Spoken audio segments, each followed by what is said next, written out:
You're listening to the Connection Care Community Podcast, a podcast designed to help you understand your body more deeply and feel more confident navigating your hormones, cycle, and fertility. Each episode offers grounded, research-informed guidance and integrative tools to support hormone health, embodied awareness, and informed choice. If you're seeking clarity, connection, and a more trusting relationship with your body, you're in the right place. Let's dive in. Here's your host, the founder of Connection Care Therapy, Majida. Hello and welcome to the Connection Care Community Podcast.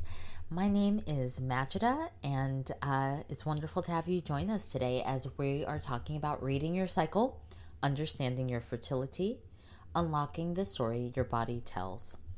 Your cycle is more than a fertility tracker. It's a journal, a mirror, a diagnostic map. Here's how to read it with depth and confidence. So hi there and welcome. When people first hear about tracking their cycle, charting their cycle, they usually think it's a binary. Am I fertile or not? Am I ovulating or not? Am I pregnant or not? But here's some things that I've learned in nearly 20 years of charting and teaching. Your cycle tells a much bigger story. It's not just about ovulation. It's about your stress levels. It's about your sleep quality, how well you're nourishing yourself, how in balance your hormones are. It's about your entire life. I know it sounds very dramatic, but hear me out. Every chart you create is a living document, a record of how your inner world is expressing itself through your body. So let me show you some things about what that means. Your chart is a map if you know how to read it. Last month, a client sent me her chart with a message. I think there's something wrong.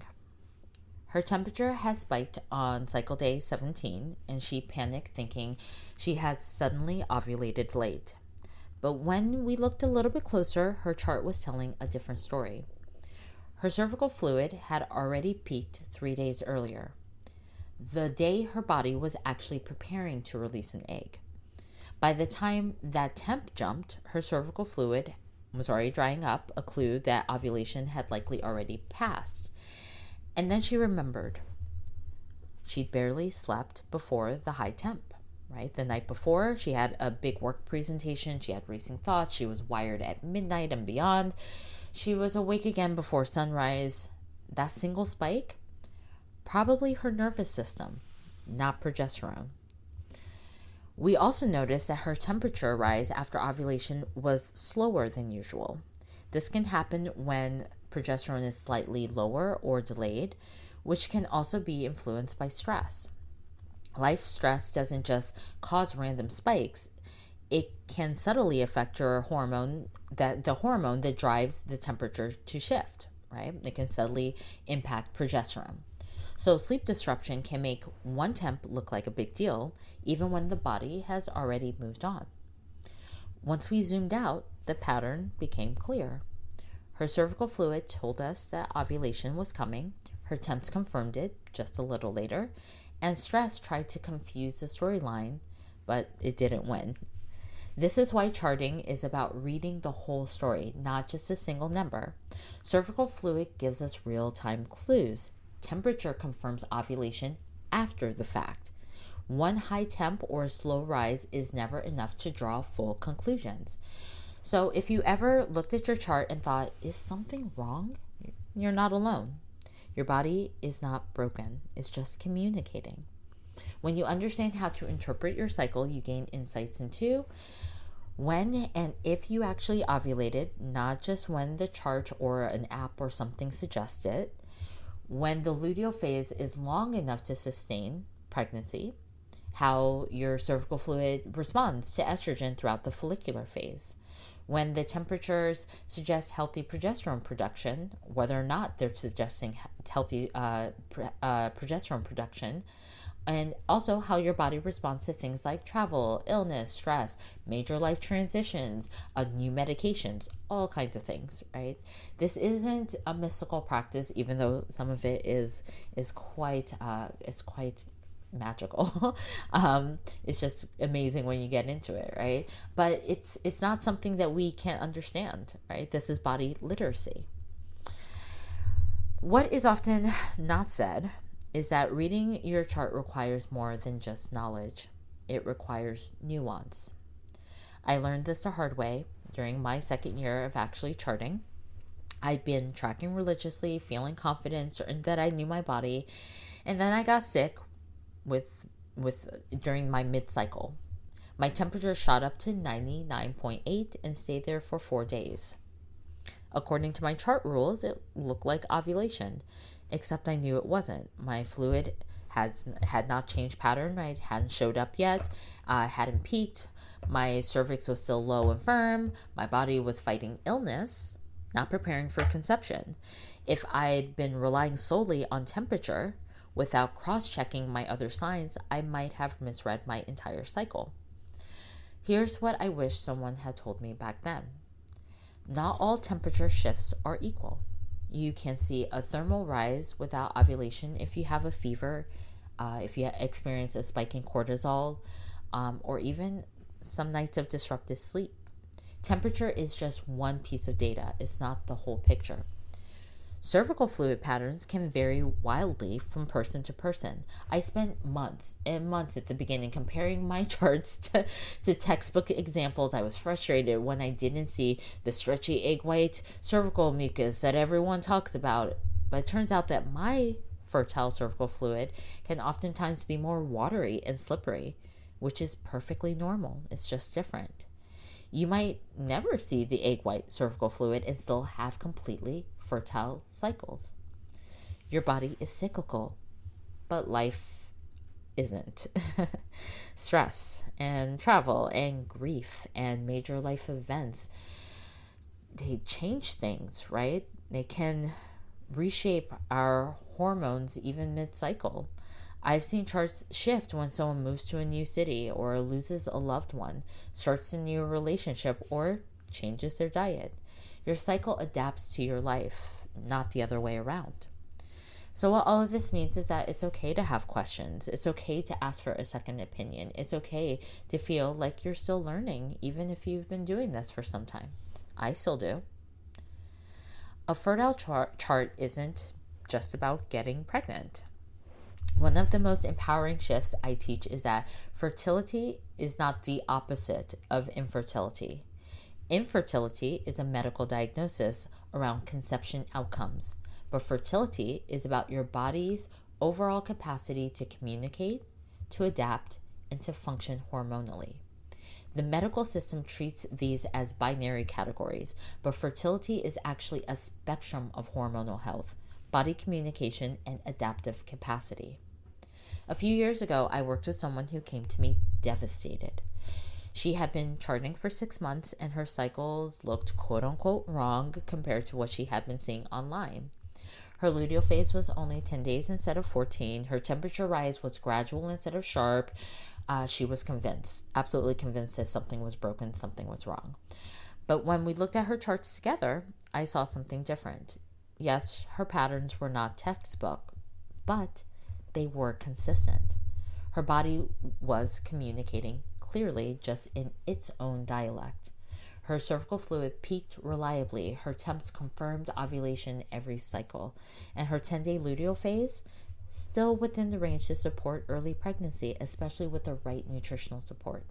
So she wasn't infertile as she had thought, right? She was very stressed over this. I explained to her, you're not infertile at all. Your body is just adapting. Right? Her body was responding to the demands of her life. She had long work hours. She was experiencing times of inadequate sleep or inconsistent meals. Once we addressed those factors, her luteal phase began to naturally lengthen. So fertility in this context means a body that's communicating clearly even when the message isn't what you expect. It's a cycle that's coherent and consistent even if it doesn't match the textbook, a rhythm that aligns with your current health, even when it's adapting to stress. You can have a chart that doesn't look ideal. I have plenty of those, and still be deeply, deeply fertile in your body, in spirit, and in potential. Reading your cycle means reading your wholeness, not just what's going on in your ovaries. So the charts that taught me the most, there's a specific chart that I'll never forget. It was from my own, and it was from 2016. I was in deep adrenal fatigue, as I've talked about here before. I was really having a hard time. I was barely able to get out of bed some mornings. My cycles were profoundly erratic. Sometimes they were long, sometimes they were short. It was just, my temperatures were all over the place. My cervical fluid would appear, then disappear without following any predictable rhythm. Then on paper, my charts definitely looked chaotic, but they were telling the truth about what was happening with my body. The long follicular phases showed how much my system was struggling to build enough estrogen to trigger ovulation. The sporadic fluid reflected the start-stop nature of hormones that are under chronic stress. The delayed temperature rise, well, those showed that my progesterone production had become really depleted. Those charts didn't show a broken body.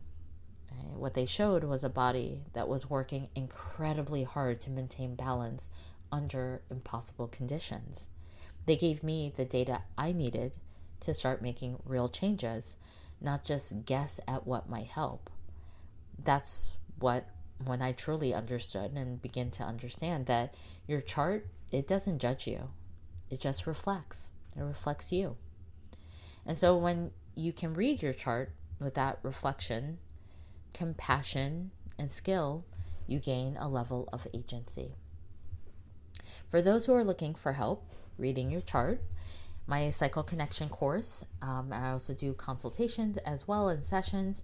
I support folks with understanding their ovulation, whether or not you have irregular patterns, understanding FAM for the different seasons, when we're trying to conceive, post-pill, postpartum, interpreting charts that feel like things are off, like some of the clients that I've mentioned on this podcast, building confidence in trusting what your body is actually saying. And whether you're brand new or you're deep into this journey, this is a kind of skill that is going to grow with you because your body is ever evolving. Your charts can always support you in staying connected through all of your body's evolutions.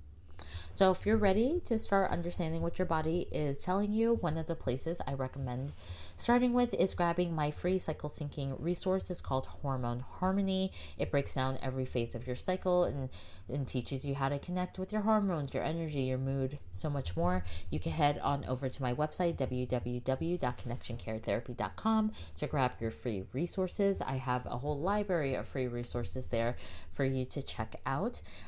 If you need support, as I mentioned, I do one-on-one consultations and sessions.